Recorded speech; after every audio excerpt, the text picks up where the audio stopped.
All right. Hey, everybody. Welcome back once again to the channel. This is Rob here at Smirking Gun, and we're back talking more Man in the High Castle, revisiting the final season.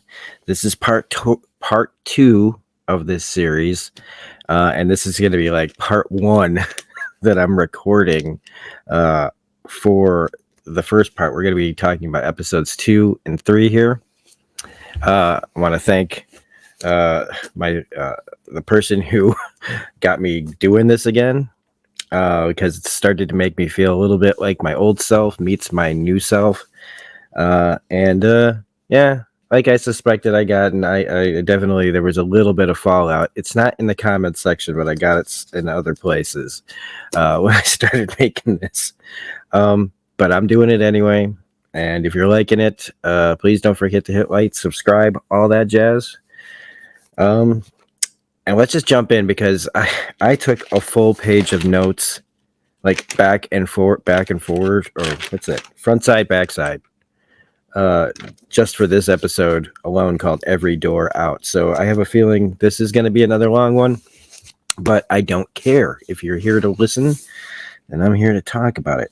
I've also got this broken down into two sections where we'll be talking about everything that's happening San Francisco related, and everything like John Smith and the Reich related. And we are going to start with the BCR side of things, the Japanese occupation San Francisco side of things. And if you know how I do things, we're not really reviewing this. I don't like to talk about things that I watched and don't like. I don't go out of my way to trash things. Like, I try not to. Be honest, if I'm watching something that I like, that I'll point out the things that bother me or things that I don't think work. But I like this show, so if you're looking for me to bash it, that's not what this is about. This is a discussion, and where the notes that I took and what I thought when I was watching it, where it made my thoughts go, what it makes me think of, blah, blah, blah. So if you're here to just listen about technical aspects of the show and yada, yada, yada, this probably isn't your thing. This is more of just my own little blog analysis of what I think of the events going on in this show and what it makes me think of. So anyway, all of that out of the way, we start in Oakland, 1961, 3 years ago from where we are now in the present.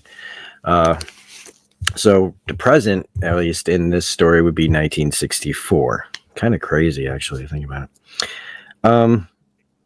What I like going on in this is we really get to know the BCR for the first time, as it becomes a huge part of this end game story.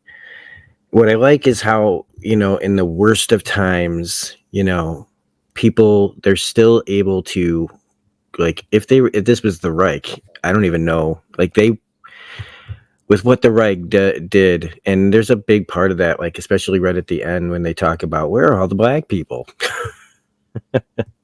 that, like, if the people who hadn't gotten out of the Reich didn't make it to here, which is under Japanese occupation, or running for your life in the neutral zone, like living free, but it's the last bit of Wild West out there in the neutral zone. If something happens to you out there too, you just, oh well.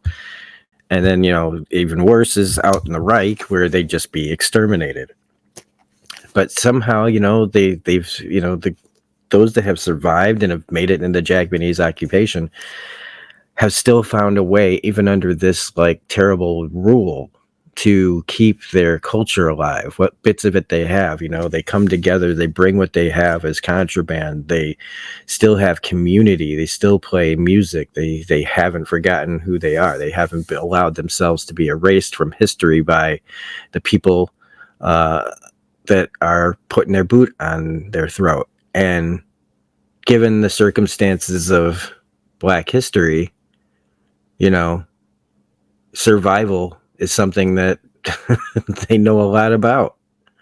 And, figuring out ways to keep going and strength to fight and stay alive. And it's just, at least in this kind of story, there's an inspiration to that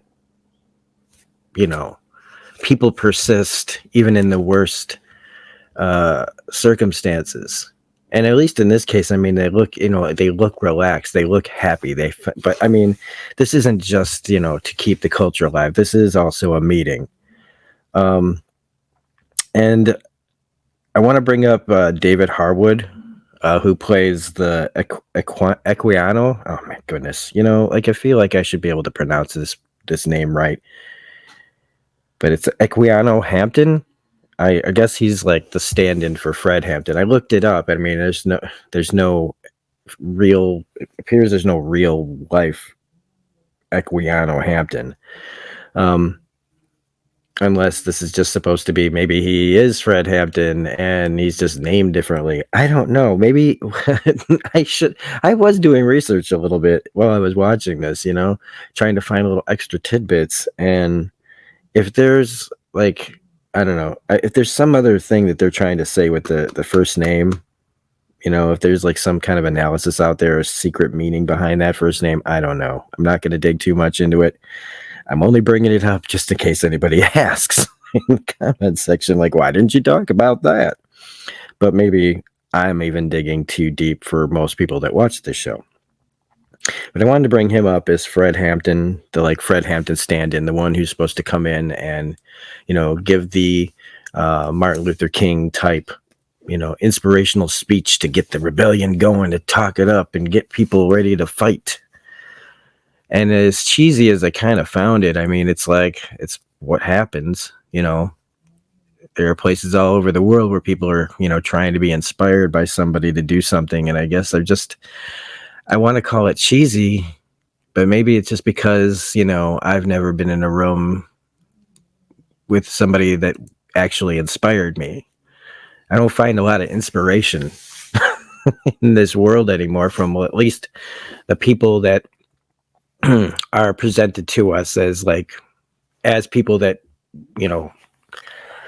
pardon me, we're supposed to look up to and listen to, our politicians or celebrities, where are the intellectuals? I guess maybe I haven't looked hard enough.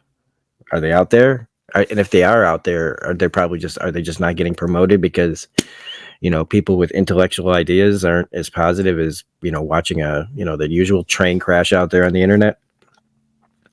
But not to get too sidetracked, because this was supposed to be, man, I got a frog in my throat. I was trying to talk about David Harwood. This is what happens. I get sidetracked real easy. Who I really liked on Homeland as David Estes. I thought that was a really good performance he gave, but also it's just kind of crazy. I forgot how long he's been playing Martian Manhunter, all over the CW. I never really got into around that time is when I started getting out. I never really watched Supergirl. I tried, but he's a really good actor, and he's doing a heck of a job here playing that kind of inspirational, let's get this rebellion going in this terrible place. But they talk about, right, that the Chinese are giving them weapons. So one of the things I'm curious about is because this is the Black Communist Rebellion. Okay. So how does that start? How did they become communist? Were they at first just a typical rebellion, just the Black Panthers kind of thing?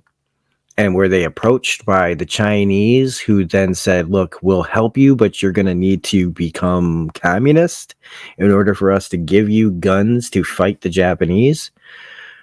Or did they straight up go communist? And I'm not saying this as a judgment, because this is all fictional and stuff. I'm actually saying this because I would like to understand more, which came first, the communism or the rebellion? Did the rebellion change because of it, or were they always communist? And again, the circumstances around it, because I don't know. This makes me really wish I had covered this a long time ago, but I'm actually glad I'm doing it now. which is that the Chinese, like, what was their, like, clearly their motivation to give them weapons would be to cause pressure on the Japanese here in America. But would it be so that they spend more resources fighting in America? I think that's got to be it, right? It's got to be like a counter thing, because if they're trying to attack Japan from the east, and they have whatever they have in Japan to defend themselves against China in the West, I mean. They're attacking it. China is in the West, and they're attacking Japan from the East, if I'm saying this correctly, if you know what I'm saying. And then in America, they've got the Japanese have to fight from... I should stop trying to do directions. The Chinese are trying to fight the Japanese, and they're trying to create a rebellion in America to fight the Japanese, so that they're pushed in from both sides. And I guess the goal would be that if they want to keep California, they'll have to keep sending resources to fight the rebellions going on there, which would weaken Japan and make it easier for them to take. And it's really trying to put Japan in this really, like, decision of, like we talked about in the first part, having to either leave America for the Reich and defend Japan, and probably, like, I guess, I don't know if we've even talked about, if they've talked about it too much on this show, and if I've kind of missed the boat on the whole China thing in this show. Because is China against the Reich? Would the Reich and China be like the last two superpowers? And would they be fighting each other, or on the... Because eventually they would. Like, eventually in this world, I imagine that China would eventually just take Japan, unless Japan did something like dropped a couple of nukes or something on China. But China's so vast and got so many people. So it's just a really interesting fictional concept of, or at least in this story, about what the overall, like, overarching plots that are going on and why. And I just found that whole thing, like, that I hadn't even remembered, that the Chinese were creating this pressure. But we also get talk about the concentration camps, and that, Nazis were just killing all the black folk, killing anybody that wasn't that. I mean, basically doing everything that they were doing in World War II, just on a global scale now. Now they're going through every undesirable. So, all the it's a scary, scary world. We're also sticking to one plot, so we're going to talk about all the Japanese BCR, Keto, Wyatt stuff now, which leads us to our next point, which is that Wyatt and the BCR finally, get together and meet. And the whole, like, basically their philosophy is like, we don't trust any outsiders, and y'all are just,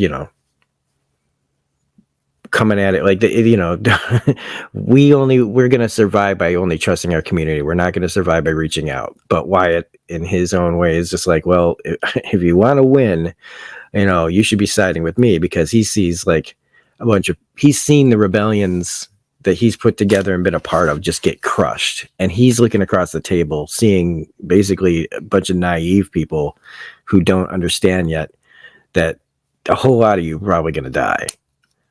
And just being, like, up for a fight doesn't mean that you're ready for the consequences of your actions. And so it becomes a whole thing of, we want your guns, and Wyatt wants to, cause more, problems.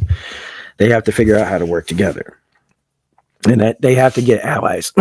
And they really are. All right. And he's really trying to, get them to understand this. And we get mixed in. Like, I love how they were able to, I mean, it's a little convenient, but whatever, is how they've been able to work children into this plan that they have, where they're trying to assassinate some people at this auction of children's who, been collecting all these things for years of American culture from that time period. And the Japanese seem to love it. And now they're, a big general this guy that's coming, they call the Butcher of Manchuria, is going to come, and basically he's coming to this auction, but he's there to basically kill like as many people as he can that aren't Japanese. He's there to kill and experiment. And when they, like they talk about what he did in Manchuria, it harkens back to me thinking about that show Jiangshang Creature that I just watched, and talking about what was going on back in that time period in Manchuria with torture experiments. It all. If two things are bringing it up, it's just messed up. It's just messed up what everybody does, experimenting on each other. It's just, I don't know. Insert horrific comment about the society that we live in here. And their plan is to kill this guy Masuda and Keto to send a message. Now, as soon as they said Keto, I'm like, well, good luck with that. Maybe they'll get the general, maybe they won't. And I don't remember if they do yet. And it doesn't happen in this episode. So I'm as clueless at this point still as anybody else who hasn't seen this before or doesn't remember it and how it played out. But I'm willing to bet dollars to donuts that things don't really go pretty much as anybody expected, because they never do on this show. Even when they do manage to hit their target, it's usually not a death kill. It's not a death blow, and everything just blows up in their faces and everything gets worse. So I imagine that. So I imagine at least maybe one person's going to get assassinated, maybe one of the actual targets, probably somebody secondary, or, just somebody who gets in the way of the gun. But we'll see. Also using Tagomi's death a little bit here as a plot device for the plot, which is that killing Tagomi gives the writer, like when they think, how do we give a reason for up security? Well, we just kill a high-level official. Well, we don't have Tagomi anymore. We plan on killing him, so when we have him assassinated, we can use that for the rest of the season on up security in this area. Which, I mean, hey, you gotta, like, if you're gonna lose an actor and you gotta kill him off, and you need it, you can use it for plot, you might as well. So when, I don't know, that's what I feel. I mean, it's actually a legitimate, like, it's an interesting way to work the loss of a character and an actor from the show into becoming a reason that something happens in the plot, and it's not completely ridiculous. But the whole plan is to infiltrate Children's auction.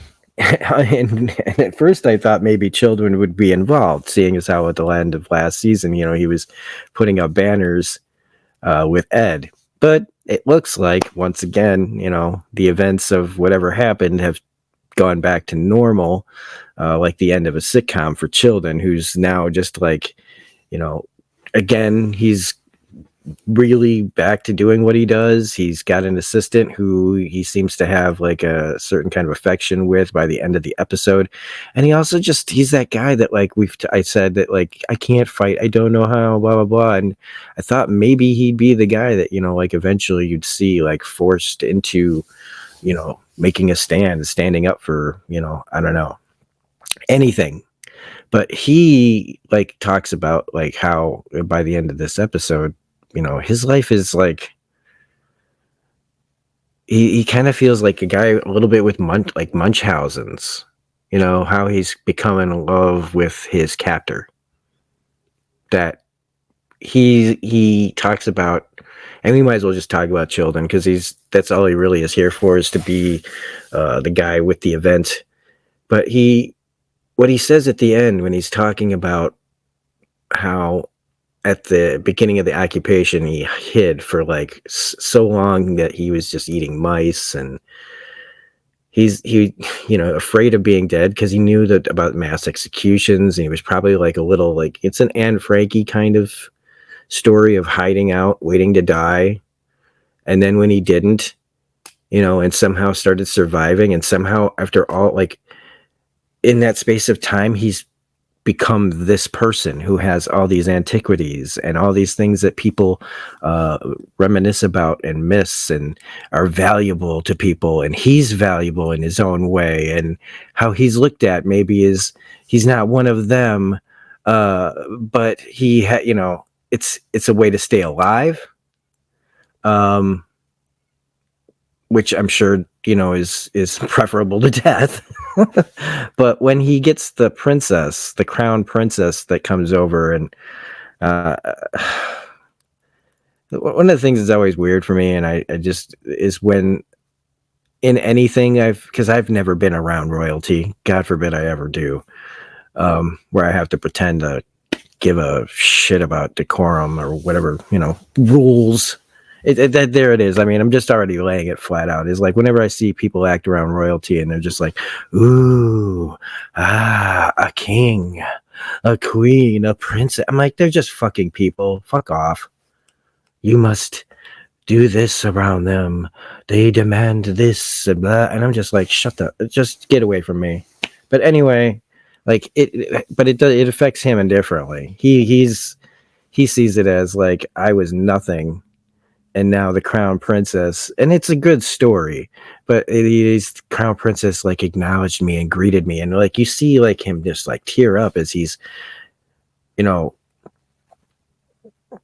really does feel like he's become like he's got that struggle that a lot of the people in this show have, which is struggling with who you were, with who you had to become to survive in this world, and did who you became to survive in this world, has it completely taken you over, or how much do you hold on to the old you? And a lot of these characters have that. I'd say most of them have that, even if maybe all of them have this. And it's just a really interesting character study, because you see this in Smith, you see this in all of them, and you see it in like every episode, and the growing like stuff that's happening to Smith too, of like the fight between old and new. And there's like, this episode was called Every Door Out, but it also really could have been called What If, because there's a lot of what ifing. There's a lot of looking back at what could have been, what was, what could have been. And even children, like looking back and seeing what his life was, and surviving and now thriving, and he's got all this thing, and it's tempting. It would be really tempting to not, I guess, like if your life was that bad, why would you ever risk going back to it, as one person? But then you have to live with yourself. You have to live with the fact that you choosing this, I don't know.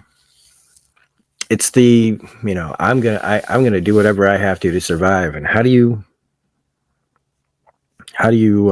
just straight up like dismiss that as like, I don't know, as human beings, it's easy to just judge each other for making certain choices in our lives. And whenever it comes to like, siding with Nazis and things like that, we have this like, no, man, you should have just died. And that's a nice idea. And again, I said like in the last video, I was like, maybe I would be the person that, could stand and in the face of all of that, and then just be killed and whatever. And I stood up for myself. I wasn't part of it. And I'm not saying that as like, well, you should just give up and join the side of the wrong. And I'm just posing the questions that will drive all of us crazy when we think about it. Anyway, that I think is all I have for children, so I don't want to go any more on that. But the rest of the VCR stuff,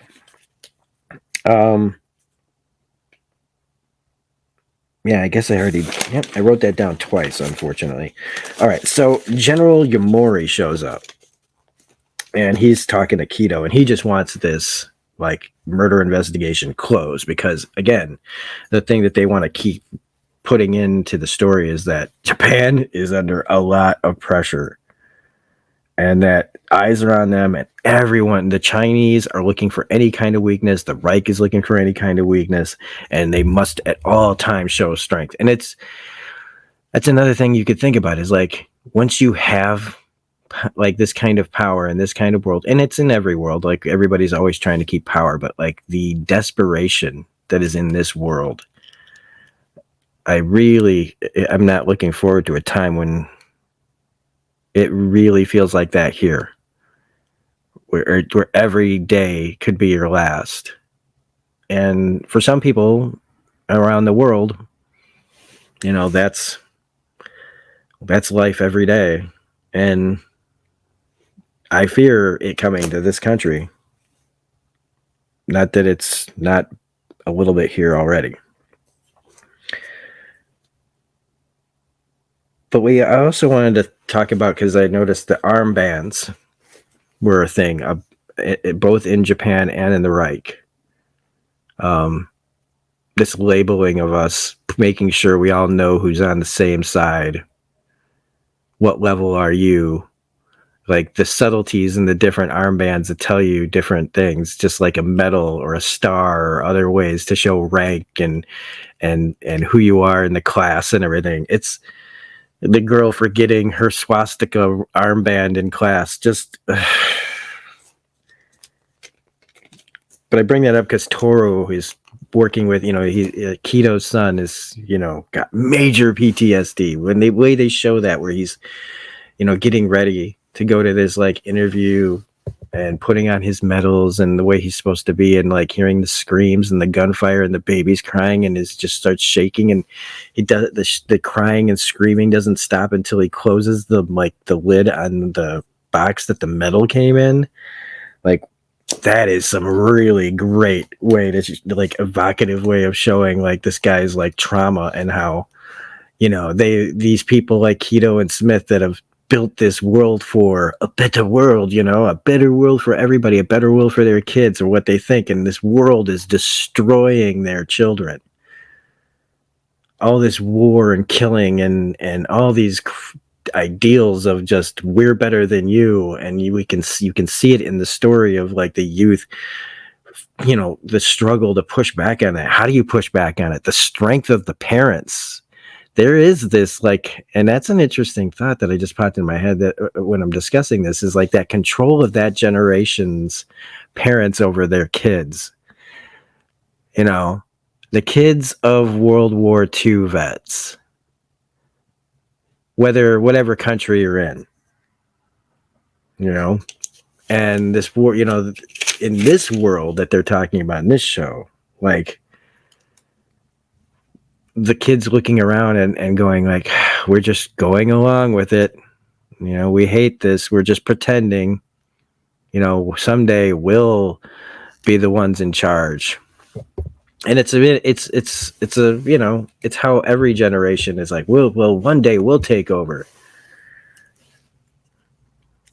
But for some reason, every time we take over, nothing really, the changes that really need to happen never get changed. Does anybody else notice that? I mean, we get tiny little nuggets tossed at us. Maybe that's just my perspective. I don't know. We don't, But we get into, to lighten things up just a little bit here, because this is dark shit. I get to talk about a cliche that has always annoyed me. Well, at this point, it annoys me because I've seen it a million times.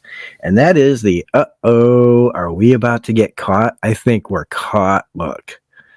It happens at the setting up of the barbecue. They bring in this long, giant barbecue that looks like a cannon. So Kito is immediately like, take that apart. I can see where all the guns would be. And so it's this big, long barbecue.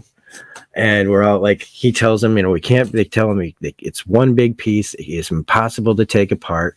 And so they say, okay, Kito's like, okay, well then open it. And so Wyatt and his cohort, they give that look. The look that's supposed to convey to the audience, oh no, our plans are destroyed because the guns are obviously in this barbecue. We're totally... And the reason I'm using this tone is because the look on their faces isn't like one of like seriousness. It is one of gulp, we're caught. But they're not caught. It's this bullshit red herring thing that they do in so many things, so that you go, when it's revealed where the guns really are, you're like, oh. But it's just like when you make it so goddamn obvious every time, like, play it straight, man. Just open the goddamn barbecue. Like, nope, no guns in here. Why does everything got to be like put on for some obvious show where we go, oh, there. Yeah.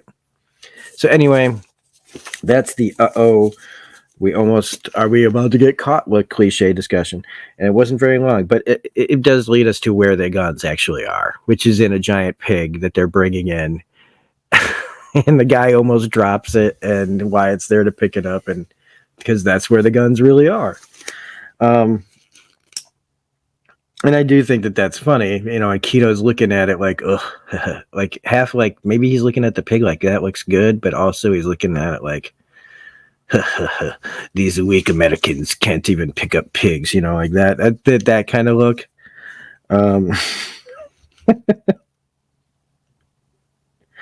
But I thought that was pretty funny. But that, make sure that guy taste tests everything that we create. And with that, I totally think that we are done with the BCR side of things. Oh my God, we're at 30 minutes. Okay, this might end up being part 2. I think might end up being one video, and we might only be talking about episode 2 this video, because if I've already talked for a half an hour about just the BCR side of things, then we're in trouble. Not really. So let's get to Smith's side of things, which is, or like worst case scenario of worst case scenarios. Right, the Nazis have access to a portal like that leads you to the multiverse. The Man in the High Castle is actually has a multiversal plot. I honestly, at the beginning of season 1, I don't know if I ever thought that that's where this was going. Even with them saying that we've obviously got films from another world, I thought we'd just be discussing, like some kind of just sideways universe, a little bit like Fringe did, talking about the universe next to our own, but never fully diving into a multiverse like plot like this is starting to. But it's, there when we see it, it's a scary image, because when we last left them in this room in the mine, only one person got through, and everybody else was gore and goo and blood and guts. Now there's people walking back confidently so they've made already huge leaps in what they're trying to do. And they're bringing back all this information from this other world to get advancements in technology and map. There's a map now of the multiverse. And and Smith, being ever the tactician, is like, well, every door out is a door in. And so they're planning on sabotage. So they have sabotage protocol to make sure that nobody comes in through wherever they come from into here to stop them.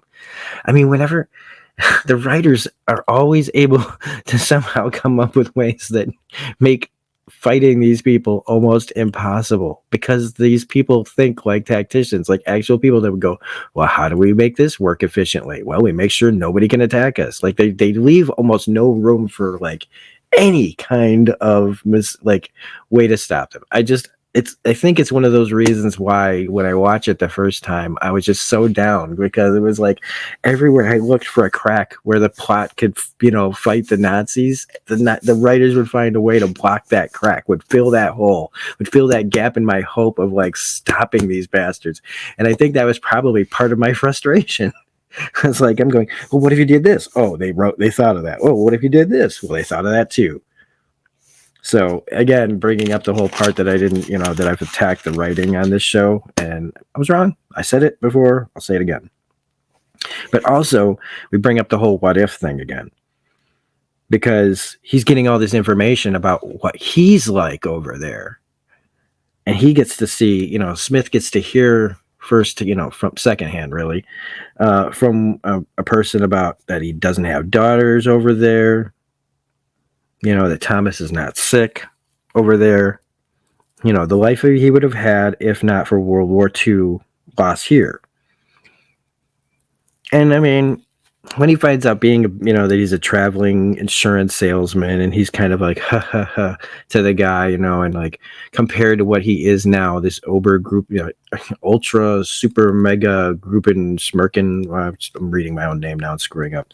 But, compared to that life, being a simple insurance salesman traveling around, there's that world, road not traveled, roads not taken, la la la. And that's one thing. And I'm sure that he's, the kind of, I wonder what it would be like. But I think the two things that affect him the most here is when he's told he has no daughters over in that world. Thomas is the only one. And they give you almost nothing. Rufus Sewell has to kind of there's a look to him that lets you in just enough to see the possibility of what he's thinking. And at least open up the thoughts of maybe these are the things he's thinking of. And I thought of like the first thing that he's thinking of, it would be, if my daughters aren't alive over there, that means that I could send my daughters over there. And it's like one of those things where I feel like if you know a character enough, even one that is complex as him, you would have to think that that idea immediately went into his head. That if worse came to worse, I could get my daughters out of here. But would it be because he knows it's the right thing to do?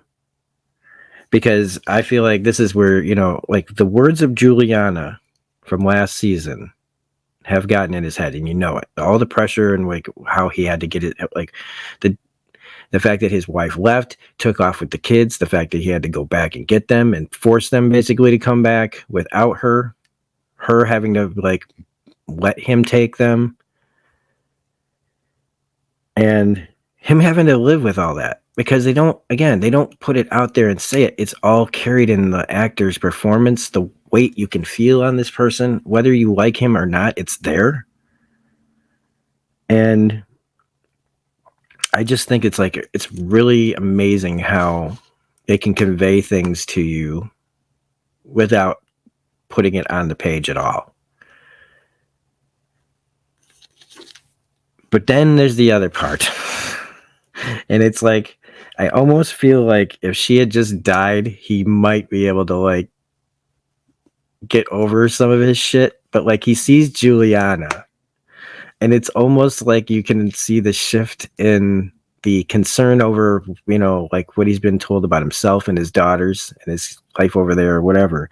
As soon as he sees Juliana, it's like, I'm going to kill her, like the whole thing. And when we switch over to her, right, she's watching Judgment at Nuremberg, which came out in 1961, about the 1948 trial, one of the trials of Nazis. I thought that was interesting. There was like that movie came out 13 years after the actual event took place, and that did they, like how fast that we turn true stuff that happens into stories, and how fast they did it back then. I mean, obviously they were able to cranked out war movies during wartime, but I do think that it's an interesting discussion into how quickly they would make things about real life compared to how quickly we make things about real life today. I think there's something there. I mean, I probably won't tackle that subject, but I don't know. It's something I think I might want to look into a little bit though. But we get more of her and this dude at the bar. And again, the plot, they bring up like, why aren't you with this guy? He is perfect. And this is when I'm like, oh, wait, like she's not like, it's not just that she could like have to leave here and go somewhere, back to where she came from or whatever. She's also here to keep tabs on Smith. And like, if she like, deviates she lets herself, if she slips up in her head, like her trauma, if she gets involved with somebody, not only will she maybe get that person killed, but it's taking eyes off the goal. She doesn't want to like focus on that. In fact, just like hanging around this guy is more like cover, to be able to like operate a little easier. But if she actually does get with some guy in that era, she would have to explain what she's doing. And at least now she just is like this damaged person who, yes, she got shot and she's not going to tell anybody who shot her. And when he's like dancing with her, there's a lot of dancing in this episode too. And I'm sorry, but I'm one of those people who I dance, they say dance like no one's watching. Well, I do dance when I do know no one's watching. And I like to dance, but I have too much anxiety to dance in public, I think. I don't know. I think I danced more when I drank, but that was a million years ago. But I was like, is that why she won't live here though? Is it because she can't, like, she won't ever take her eyes off this guy? Because when he's like, I'll help you, I mean, she's immediately triggered. And then when she hears on the radio that the like head of nuclear science is assassinated, which I don't know if that would be broadcast on the radio. I don't know. Maybe it would be. I don't know. But she brings up, they're here. And he's like, what are you talking about? And I kind of wish she hadn't said anything. I think that, again, when this show doesn't need to tell you things to convey what the characters are thinking, I guess I just didn't really need her to say they're here, other than for dramatic effect. Now, speaking of terrifying things that you hear, Nazi school. Teaching hate. Yay! They're reading this book, and one of the students stands up and she's like, are you trying to say that this author is saying that Jews are human? And the look on that teacher's face when she's afraid of her own student. It's like there was no threat made to her life. But when she's like, we shouldn't be getting taught this. Immediately that teacher's like, this kid could get me killed. This kid could decide that I'm teaching them something awful and I could be dragged out of my house and killed and my whole family dead because this kid could just decide to. So schools are bad enough in this country, in this reality. Imagine what they'd be if they were actual Nazi schools, where we're actually where they were able to burn all the books they didn't want and everything else. But that was a truly scary scene to me. The reaction of that teacher was amazing. But there's other kids, like Jennifer and her friend, that talk about not, they're just going along with this world. They don't have any power. What can they do? They're just nodding their heads, talking about ratting out their, adults being ratted out by their children. And, she puts on the record, and it was a little weird, a little uncomfortable. I was a little uncomfortable watching this scene for some reason. I don't know why. I think it's because I knew something bad was about to happen, which kind of does, which is Amy comes out and freaks out, takes the record off, and starts talking things about race traitor. And it's hard to listen to children talk like that. And then the following conversation where, she's sitting here, I told her, I told on her dad, I did it, I did the right thing. And him telling her, yes, you did, you told me. But him like also trying to calm the situation down, because he's the kind of dad who is like, he'll forgive his daughter the little rebellions in the house, but if it gets too loud, he can't do anything about it. So he's got to placate both of them, including the one that's on his side, and not let things escalate so that everybody finds out and they're back in mortal danger where his daughters could be killed. But he still lets them kind of be who they are, which is, again, why you can see like lots of pressure being put on Smith this season. And that Juliana's words have really affected him. talking about. Like, you say you love him all the time, but not enough to save him from how you raised him. And again, he's seeing how this world and what he's done and all the ways that he has affected his daughters now.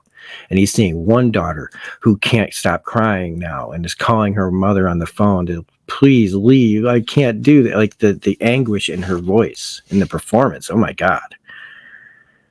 And then the flip side of Amy being the one who's like going along with it. And I think in the way she's talking about it, it's like she's indoctrinated, and it's the way that I remember kind of acting when I was not like Nazis, but like being indoctrinated in the cult of Jehovah's Witnesses that I was in, and how you would act because you just were like mirroring behavior of the adults because, they tell you that this is the right thing. And so you want to do the right thing, right? You want to be a good kid. Just really, really, really terrifying. But then when she asks him, like, were there black people here when you were a kid? Did you play with them? Did you like them? Him kind of giving vague little answers of, yeah, they were around. I didn't really know them all that well. And she's like, well, why aren't there any black people? And he goes, they went to Africa. They went to Africa to help the Reich. And I just was like, oh my God, you basically just did the dog went up north to live on a farm with your Aunt Shelley. And there is no farm. They're all those dogs are in mass graves all over the world. He's just not telling his daughter that the Reich killed all the black people they could find.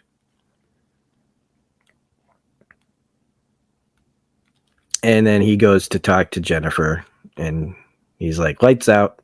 And all she says is, it's not true what you told her. Turns off the light, and he goes, we'll talk about this later. And Juliana is now being watched. It's already moving. As soon as he saw her in that picture, he got somebody over there to find her. But at least she knows that it's happening. It's starting. The failed launches, the death of the nuclear scientist, and now her being watched means it's time to go back. When she goes back, I don't know. Will it be next episode? We'll see. But she also has reasons to protect this world that she's found. So lots of stuff going on. And you know what? This is going to be just episode 2. Because I've made a 47-minute video on just one episode. So I am going to stop there. And I will do episode 3 on its own. And we'll see how long all these are. And I'm still excited to do it. But I might have to do them a little faster if I'm going to end up talking this long about all the episodes. So anyway, it's really early in the morning, by the way, even though it's 7:49, but I've been watching this and getting this ready to go since like 5 this morning. So I'm going to try to be a little more awake for the next one. So hope you guys liked it. I really appreciate it. One of the things I love the most about making content on YouTube is knowing that even if you have only 100 subscribers, say, those 100 subscribers could be from all over the world. And the potential to talk to people and reach people and have discourse, nice discourse, respectful discourse, all kinds of discourse, and have the chance to talk to people from all over society and the world is really cool. And so I hope to see some of you in the chat, in the comment section. So have a great day, and we'll see you with episode 3 of Man in the High Castle's final season revisited. Bye.